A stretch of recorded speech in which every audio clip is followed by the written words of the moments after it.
നമുക്ക് നിങ്ങളുടെ ലൈഫിലേക്ക് വരുന്ന ഡിവൈൻ അബണ്ടൻസ് എന്താണെന്ന് നോക്കാം. 2 കാർഡ് വന്നിട്ടുണ്ട്. ഓൾ റൈറ്റ്, ഇന്ന പവർ ആണ് ഫസ്റ്റ് വൺ.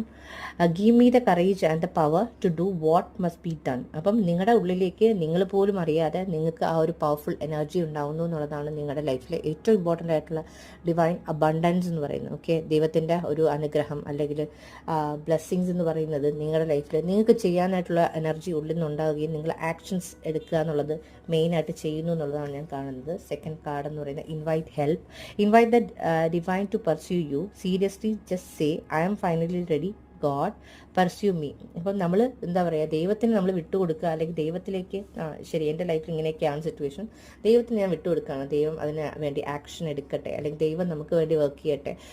നമ്മളെ കൊണ്ടാവുന്നതല്ല നമ്മൾ ചെയ്യുന്നത്, കാരണം ഇതിനകത്ത് നിങ്ങളുടെ ആക്ഷൻ എടുക്കുന്നു എന്നുള്ളതാണ്. ബാക്കി ഈ പറഞ്ഞ പോലെ ബാക്കി കാര്യങ്ങളെല്ലാം കം ടുഗദർ ചെയ്യുന്നത് ഡെഫിനറ്റ്ലി ദൈവമാണ്.